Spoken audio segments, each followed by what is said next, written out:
lebih ke tantangan sih Pak, yang kayak perasaan tidak enak kata Pak Eko tadi.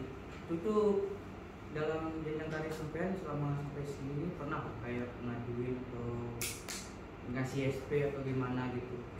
Ngaduin itu kemana kalau ngaduin? KHR tadi kan. Oh iya. Itu buat menghilangin rasa tidak bersalahnya itu gimana gitu? Kayak rasa bersalahnya gitu. Iya, oke. Itu kan yang penting.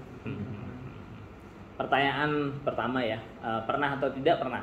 Kalau saya sampai ke tahapan yang misalnya rumah sakit jiwa gitu ya, sampai situ pernah tuh ada anak buah saya yang sejauh itu. Nah, kenapa perlu saya laporkan ke atasan? Jadi yang pertama saya beresin dulu, saya bantu misalnya ini dalam kasus tanggung jawab apakah itu, apakah yang selanjutnya adalah menginformasikan. Nah, untuk di cerita saya kebetulan memang perlu diinformasikan ke keluarga. Kenapa? Karena kehidupan si individu ini kan tidak hanya di kantor ya, dia juga pulang. Terus selanjutnya sudah mulai nggak bisa bekerja kan. Keluarga adalah orang-orang yang lebih banyak berinteraksi dengan si A ini, sehingga tujuannya harus jelas. Tujuannya yaitu menginformasikan bahwa kondisinya seperti ini yang bisa dilakukan. Langkah selanjutnya yang kami tahu adalah ini, gitu ya. Nah, sehingga ketika kami sudah lakukan itu, kami tidak terlalu merasa bersalah, termasuk terkait dengan pelimpahan tanggung jawab. Jadi gini, kita saat itu sampai mikir nih, sebetulnya orang ini bermasalah itu gara-gara di tempat kami atau sebelumnya juga sudah pernah bermasalah. Setelah kita telusuri ternyata sebelumnya memang bermasalah gitu.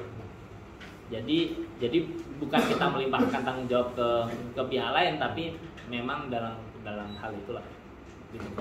Itu kan kasusnya langsung dipecat berarti ya Pak? Kasusnya langsung Oke. Kalau misalnya kan kalau cuma SP1 masih berbaur kita sama dia, itu tuh gimana menyikapinya sampai kayak masih berbaur kayak gitu? Nah, kalau SP1 ini kan masih ada perasaan tidak enak. Iya. Karena SP1 gitu. SP1 ini kan berarti yang mengeluarkan bapak-bapak di sini kan? Ya.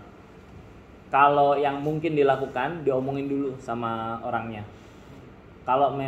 Jadi misalnya disampaikan bahwa kalau ini masih dilakukan SP1, atau sebelumnya sudah disampaikan juga di forum, atau mereka sudah tahu bahwa SP1 itu kalau di tempat kita batasannya ini.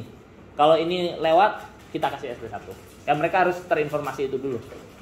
Jadi SP1 itu karena bapak-bapak memiliki wewenang itu, orang itu harus ngerti gitu bahwa tahapan tertentu mereka akan dapat SP1. Jadi ketika bapak ngeluarin SP1 nggak ada perasaan nggak enak, itu nggak perlu ada. Ya memang itu aturannya begitu dan itu perlu dilakukan. Dan bapak juga nggak perlu marah-marah juga ketika memberikan SP1 sebetulnya.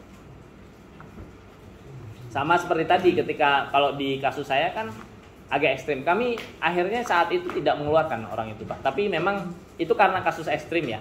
Jadi kita kelola dengan sebaik mungkin, tapi dalam koridor-koridor itu tadi kita perlu pahami kondisinya kayak apa, kalau di kasus ini sampai keluarganya kayak apa gitu.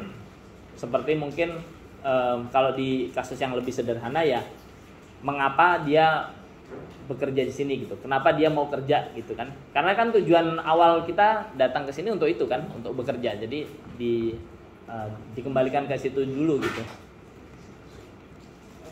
Ya semoga membantu Pak. Ada lain Pak? Oke, lanjut.